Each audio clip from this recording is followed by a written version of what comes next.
Praise the Lord. இன்றைய பலப்படுத்தும் வார்த்தை சங்கீதம் 121 அதிகாரம் 2வது வசனம். Psalm chapter 121 verse 2. வானத்தையும் பூமியையும் உண்டாக்கின கர்த்தரிடத்திலிருந்து எனக்கு ஒத்தாசை வரும். My help comes from the Lord who made heaven and earth. ஹல்லேலூயா. ஒரு குடும்பத்தார் இருந்தாங்க. அவங்களுக்கு அநேக தேவைகள் இருந்துச்சு. பொருளாதாரத்திலையும் அநேக தேவைகள் இருந்துச்சு. மற்ற சில காரியங்களிலும் அநேக தேவைகள் மத்தியில் அவங்க வாழ்ந்து கொண்டு இருந்தாங்க. அப்போ என்ன செய்யணும்னு சொல்லி அவங்களுக்கு தெரியல. அவங்களுடைய நண்பர்களை நம்பினாங்க, உறவினர்களை நம்பினாங்க. எல்லாருமே கடைசி நிமிஷத்துல கைவிட்டாங்க. ஐயோ, எனக்கு உதவி செய்ய யாருமே இல்லையா அப்படின்னு சொல்லி கலங்கி போயிருந்தாங்க.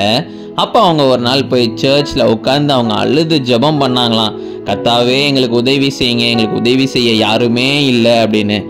ஆண்டவர் அவங்களுடைய ஜெபத்தை கேட்டு கர்த்தர் அந்த நாளிலே அவங்களுடைய வாழ்க்கையில ஒரு பெரிய அற்புதத்தை செஞ்சாராம். எல்லா தேவைகளையும் கர்த்தர் சந்தித்து கொடுத்தார். எல்லா காரியங்கள், சூழ்நிலைகள் எல்லாமே மாறினதான். அவங்களுக்கு ஒரே ஆச்சரியம், ஒரே சந்தோஷம்.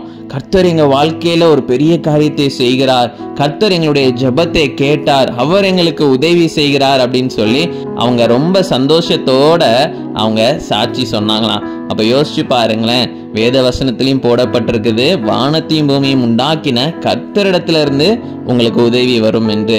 அப்ப எந்த சூழ்நிலையாக இருந்தாலும், என்ன தேவையாக இருந்தாலும் கர்த்தர்கிட்ட உதவி கேளுங்க, அவர்கிட்ட ஜெபம் பண்ணுங்க. அவர் நிச்சயம் உங்களுக்கு அவர் செய்து தருவார். அவருடைய பிள்ளைங்க நீங்க.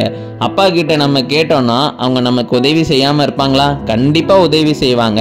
உங்க வீட்டுல யாராவது பலவீனப்பட்டு போயிருக்கிறாங்களா? கண்டிப்பா ஏசப்பா கிட்ட உதவி கேளுங்க, அவர் நிச்சயம் உங்களுக்கு உதவி செய்வார். அந்த பலவீனங்களை நீக்கி போடுவார். இல்ல வேற ஏதாவது தேவைகள் இருந்துச்சுனாலும் கேளுங்க, நிச்சயம் ஏசப்பா உங்களுக்கு உதவி செய்வார். அப்போ நீங்க எல்லாருமே உங்களுக்கு என்ன தேவைகள் இருந்தாலும் கர்த்தர்கிட்ட ஜெபம் பண்ணுங்க, நிச்சயம் அவர் உங்களுடைய தேவைகளை சந்திப்பார். நாம எல்லாரும் கண்களை மூடி ஜெபிக்கலாம். எங்க நேசிக்கிற நல்ல தகப்பனே, கர்த்தாவே, பிள்ளைங்க அநேக காரியங்கள்ல தேவைகளோட இருக்கிறாங்க. மனுஷங்களை நம்பினாங்க, ஆனா எல்லாரும் கடைசி நிமிஷத்துல கைவிட்டாங்க.